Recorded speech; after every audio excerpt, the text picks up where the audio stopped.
Good afternoon everybody, welcome back to Stamford Hall. First time since the end of March.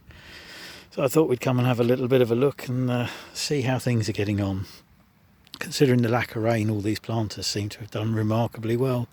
So it goes to show things like Mediterranean herbs and the like actually will tolerate an awful lot of abuse and hot weather and not being watered.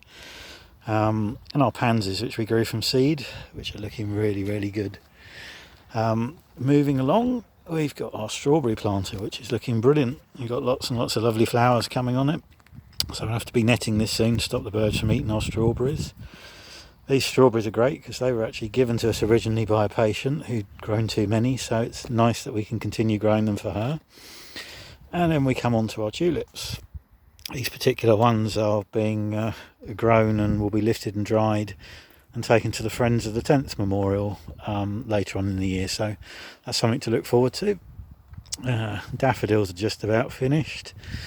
We've got a planter of onions, which I think we can get some other bits and pieces in, but the onions are doing well nonetheless.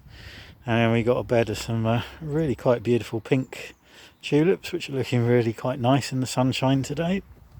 We've still got one or two bits and pieces growing along the back of the greenhouse, but we're going to have a tidy up there before too long. In the veggie pod, we got garlic and we got peas growing, so that's good.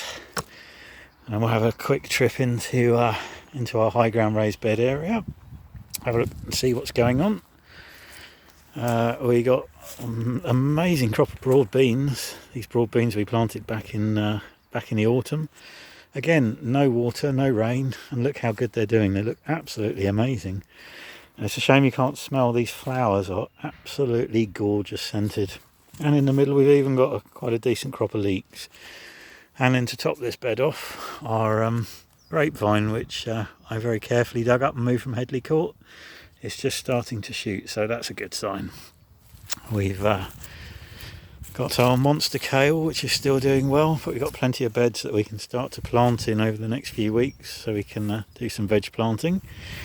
And then we've got a slightly strange addition to the veg garden in that this was planted as an autumn-winter green manure crop, which has gone absolutely berserk and is now taller than I am. So I think we need to address that as well in the not too distant future. We got some rhubarb chard, which is looking good, and we've got a couple of medlar trees that are just being healed in until we've got somewhere permanent for them to go. And then finishing off with an amazing bed of leeks and garlic.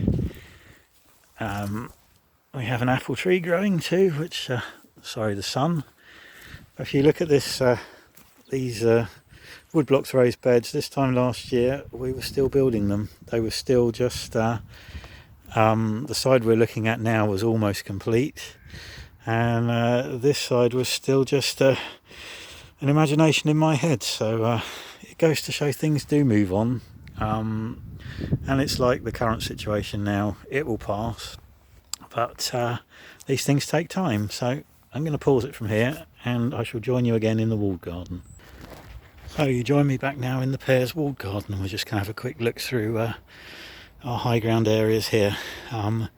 This is the first bed we planted, the rose bed, which if you look is looking absolutely resplendent with tulips poking up through the roses. They were meant to be little dwarf tulips, but never mind, I think they work quite well. And in fact, when I first walked in here, I thought the roses were actually in flower. A herbaceous bed, not quite as spectacular as last year, but lovely tangerine orange geum looking good here. And everything all starting to burst forth. Lupin's looking good. You see potential flowers coming there. Delphiniums are looking good, so it's all starting to come on and look good for the coming season.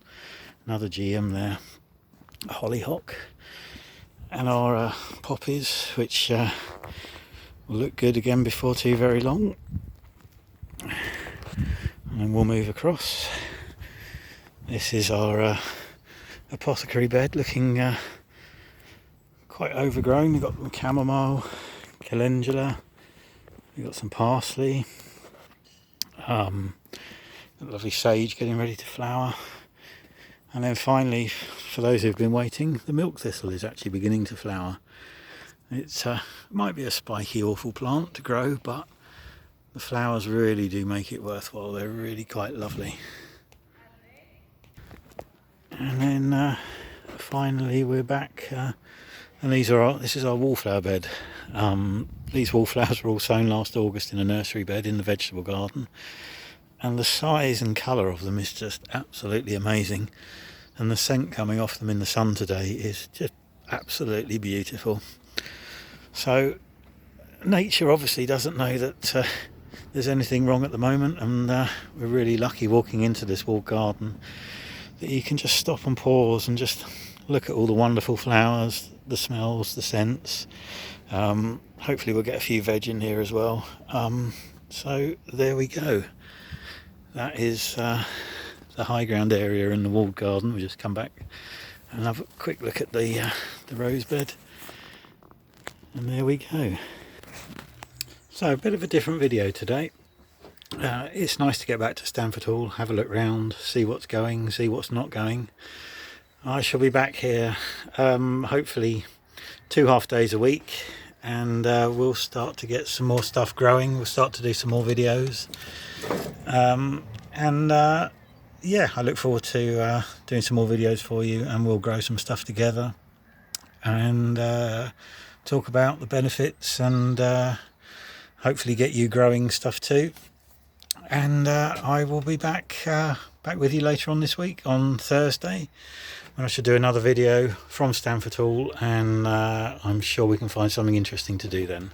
In case you're wondering what this weird thing is in the foreground, this is what would have been the initial phases of our show garden for the NEC, for Gardens World Live this year, but rest assured that will be coming back, and we are booked in to be building that in 2021, so that's something else to look forward to. So for me in the sunshine and the tulips, I shall say ta-da for now, and see you all later. All the best, bye.